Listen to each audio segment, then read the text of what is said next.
में एक बहुत ही दुबला पतला किसान था, नैनसुख। नैनसुख की ऐसी कदकाठी का कारण था उसकी कड़ी मेहनत। नैनसुख के खेत पथरीले थे, उसे खेत जोतने में अधिक मेहनत करनी पड़ती थी। नैनसुख के कोई बच्चे नहीं थे और नैनसुख की पत्नी हमेशा कुछ न कुछ मांगा ही करती थी। पता है जीजू ने मेरी जीजी को कितनी महंगी बनारसी साड़ी दी है, और एक आप हो जो अगर मैं एक सस्ती साड़ी भी मांगूं तो लाने में 2-3 महीने लगा देते हो।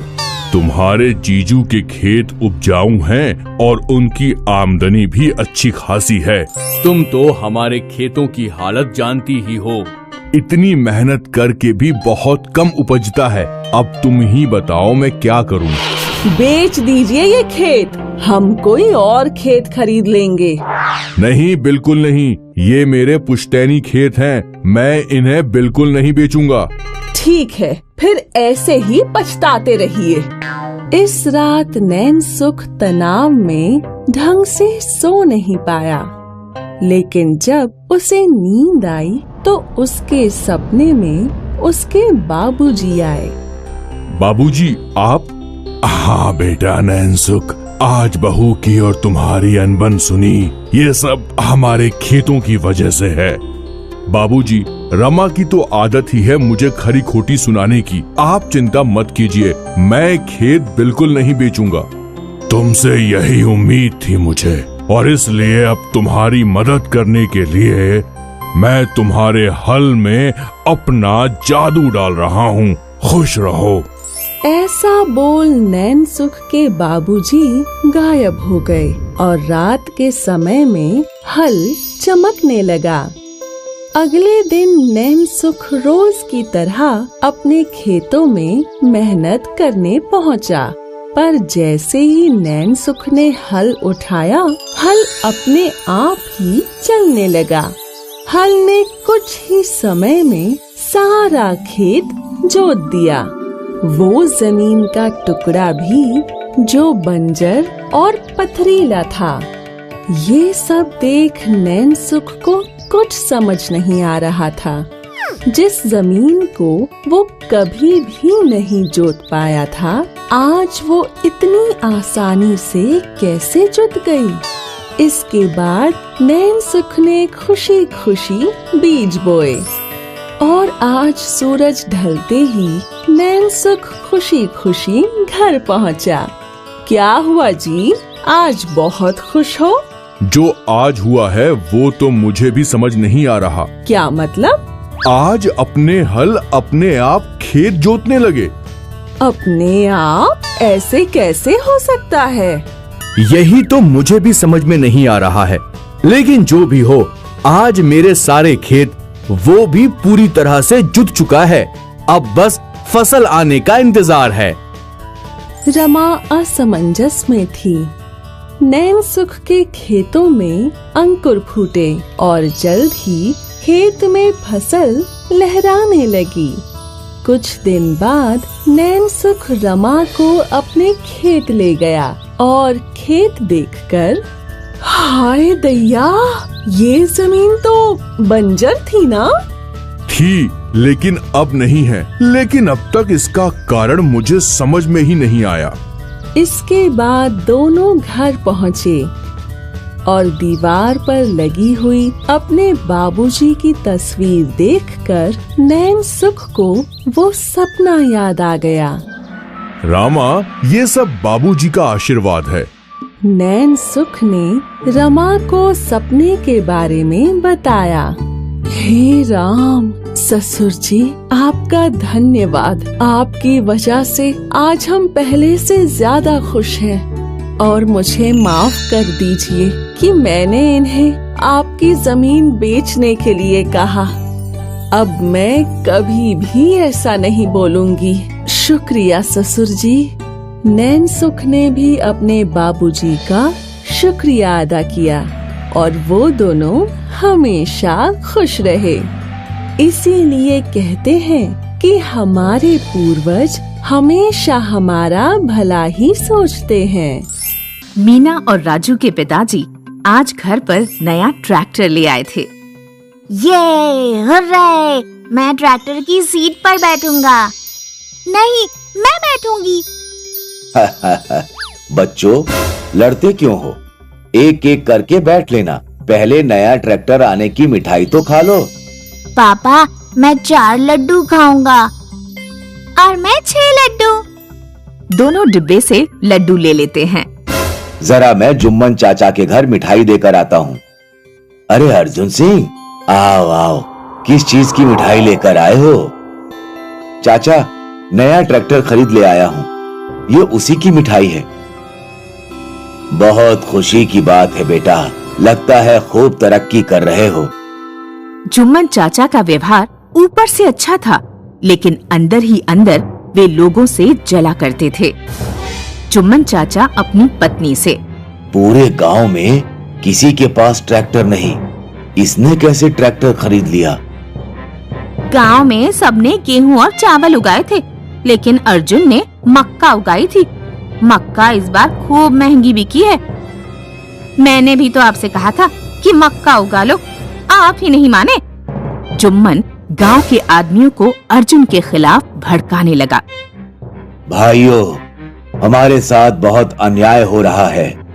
अर्जुन अपना खेत एक ही दिन में जोत लेता है और हमें हफ्तों तक मेहनत करनी पड़ती है। इसमें अन्याय की क्या बात है? उसके पास ट्रैक्टर है तो वो जल्दी जोत लेता है।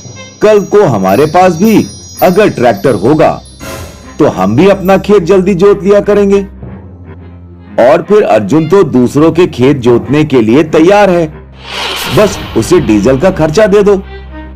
राम सिंह, लगता है अर्जुन ने टोना टोटका कराकर तुम्हें अपने बस में कर लिया है। फसल के दाम तो कतई बढ़ नहीं रहे हैं। हम भविष्य में कहां से ट्रैक्टर खरीदेंगे? और फिर गांव में बराबरी होनी चाहिए कि नहीं? जब हम बैलों से हल जोत रहे हैं तो अर्जुन को भी बैलों से ही हल जोतना पड़ेगा। बोलो भाइयों, मैं सही कह रहा हूं या गलत? हाँ हाँ, आप बिल्कुल ठीक कह रहे हैं। हाँ हाँ, आप बिल्कुल ठीक कह रहे हैं। ये ठीक नहीं कह रहे हैं। तुम लोग बस जलन और हीन भावना का शिकार हो गए हो। राम सिंह वहाँ से चला जाता है। राम सिंह को जाने दो। मैंने अर्जुन का ट्रैक्टर गायब कराने की एक योजना बनाई है। ध्यान से सुनो। जुम्मन गांव के आदमियों को कुछ बताता है। एक दिन जुम्मन सुबह सुबह अर्जुन के घर पहुंचा। नमस्ते चाचा। नमस्ते चाचा। नमस्ते नमस्ते बच्चों, जीते रहो। कौन कौन सी क्लास में आ गए हो तुम लोग? मैं 9th क्लास में आ गई और मैं 8th क्लास में। बहुत अच्छी बात है। अरे चाचा, आज सुबह सुबह कैसे आना हुआ? लक्ष्मी, जरा चाय तो ले आओ। अरे नहीं, चाय रहने दो। मैं तो बस ये कहने आया था कि गांव के बहुत लोग हरिद्वार जाकर गंगा स्नान करना चाहते हैं। क्यों ना सभी लोग तुम्हारे ट्रैक्टर से जाएं? ट्रैक्टर के पीछे ट्रॉली जोड़ दी जाएगी और सभी लोग उसमें बैठकर चले जाएंगे। बहुत अच्छा विचार है चाचा। आप गांव वालों से कह दीजिए कि मैं तैयार हूँ। कितने दिनों बाद गंगा स्नान करने को मिलेगा। अर्जुन गांव वालों को ट्रॉली पर बैठाकर हरिद्वार पहुंचता है। अर्जुन गंगा स्नान करने में व्यस्त था तो जुम्मन ने चुपचाप कुछ चोरों को बुलाकर उन्हें ट्रैक्टर बेच दिया और फिर गंगा में आकर स्नान करने लगा। कुछ देर बाद जब अर्जुन वापस लौटा तो उसने देखा कि ट्रैक्टर गायब है। अरे, ट्रैक्टर कहाँ चला गया? सुनो गांव वालों, भाइयों, जल्दी इधर आओ। ट्रैक्टर कहीं नहीं दिख रहा। अरे, ट्रैक्टर कहाँ चला गया? वो तो यहीं खड़ा था। जुम्मन और बाकी गांव वाले ट्रैक्टर ढूंढने का नाटक करते हैं। हे भगवान, ये क्या हो गया? इतना महंगा ट्रैक्टर शायद ही मैं दोबारा खरीद पाऊं। भगवान की जो मर्जी बेटा, अब हमें घर लौट चलना चाहिए। ट्रैक्टर गया तो कोई बात नहीं, हल से ही खेत जोत लेना। अर्जुन पुलिस कंप्लेंट लिखाकर अपने गांव लौट आता है। वह रोज गांव से टेलीफोन करके ट्रैक्टर के बारे में पता करता, लेकिन ट्रैक्टर मिलने की कोई सूचना नहीं मिलती। एक दिन जब अर्जुन अपने खेत में बैठा रो रहा था तो एक देवी वहां प्रकट हुई। मैं धरती की देवी हूँ, तुम्हें क्या परेशानी है, क्यों रो रहे हो? अर्जुन देवी को सारी बात बताता है। देवी अर्जुन को एक जादुई ट्रैक्टर देती हैं।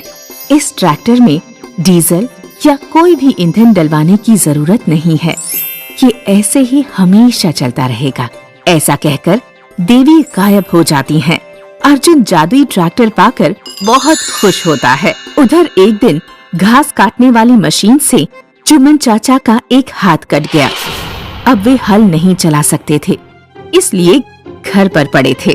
तुम लोगों ने उसका ट्रैक्टर गायब करवाया। अब उसे कोई जादुई ट्रैक्टर मिल गया है जिसमें डीजल की जरूरत ही नहीं पड़ती। वह गांव वालों की भी मदद कर रहा है। उसी समय अर्जुन जुम्मन चाचा के घर आता है। चाचा, आपका हाथ चला गया, लेकिन आपको कोई चिंता करने की जरूरत नहीं।